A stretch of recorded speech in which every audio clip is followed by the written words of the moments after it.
Eugene, you mentioned that you kind of see yourself as like a jack of all trades role, at least at the earlier stages when you were building these experiences. In your kind of ideal situation where AI tools have the modularity for you to like work on something after you prompt it and get the initial result or what have you, where would it sit in your workflow? Like, where do you see those tools being the most impactful in how you go about building your experiences? I actually think the 3D asset generation is good, and if it keeps getting better, it's extremely useful. You know, I'm making a world right now that is like an Arctic survival world, and you're trying to go from fire to fire before you freeze. And you can go with like your friends, and like if you're closer together, you're losing heat slower. I need a bunch of different rock formations, and so what I've been doing is seeing like, okay, what rocks are there in Horizon's asset library? Can I tint them bluish, whitish? Mm-hmm. And can I stretch and squash and arrange them in a bunch of different ways to build this whole course? And that was doing all right. It looked pretty good, actually.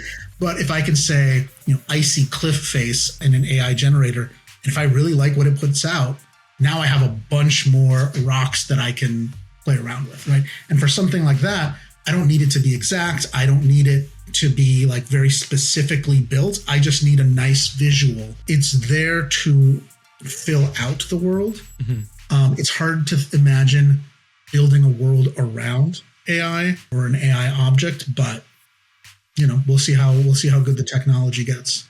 Ben, do you see it impacting your workflows or the projects you're working on in any sort of meaningful way, or is it still a little too early? Well, unfortunately, all the projects that I'm working on are sort of past the ideation phase right now, because that's where I think it's really the most powerful. You know, this game that I threw together yesterday is great. It feels like a first pass on an early prototype, almost like gray boxing of art and like mood art and stuff like that. But, you know, if we were really working on something like this to really make a polished product, I don't think any of the AI stuff that I made would make it the final product. Maybe that's not entirely true. I have like a little airplane that's like flying overhead, and it's just like the silhouette that's really important. Mm-hmm. So like I could see something like that like being final art. The skybox looks quite nice. Like I think I might use one of the AI skyboxes if it's just right. Mm-hmm. Like if you'd asked me this 6 months ago, I would have said absolutely not. No AI would ever make it into production. Now I'm thinking about it. It's like, okay, well, this thing that's off in the distance, that's okay. You know, some of this like background terrain, like what Eugene was talking about. Part of what was really nice yesterday of going in and making the game and being able to like print out those 3D assets was I was able to just go and do it, and I wasn't waiting on anybody. I was able to be that solo developer again, to just like go and build and tinker and do it for fun. Like, I didn't make that game because I was trying to like make something that's going to make a lot of money. I did it because it would be fun to see if I can use this to make something in 6 hours. And I'm doing that for me as like an experiment and familiarizing myself with the tools. And but you know, to push on that a little bit, as people like to say, sure. It depends what kind of content you're building. And I think there is always been a tension, especially in Horizon. Are we building games, or are we building social spaces, or are we building content? I actually think that building games quickly, putting them out, seeing how they do, and then maybe, you know, going in and updating or growing as needed. Or no, you say that's the experience that this is. I'm glad people like it.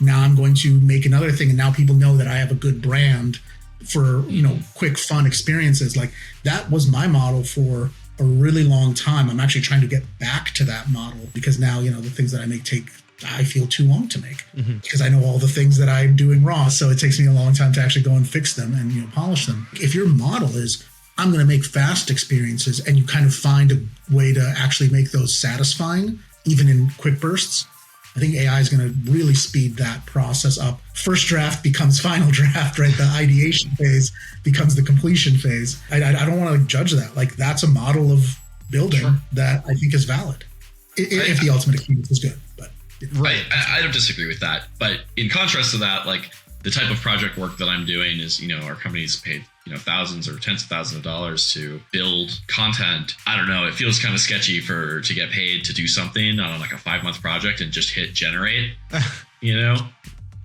I don't know.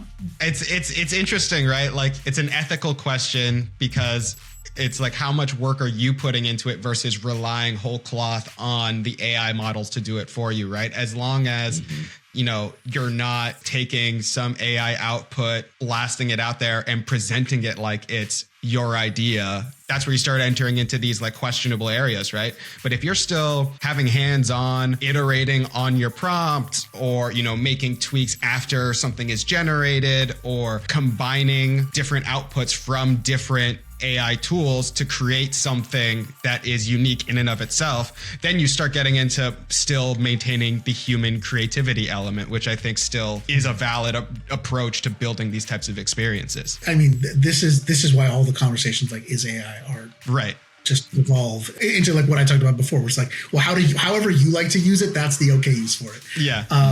It's an ethical question to some extent if you're getting into like IP infringement and a legal question as well. When it comes to like how much effort are you putting in to get to a final product, I don't think there's an ethical issue there. Like the final product is the final product. If it's good, it's good.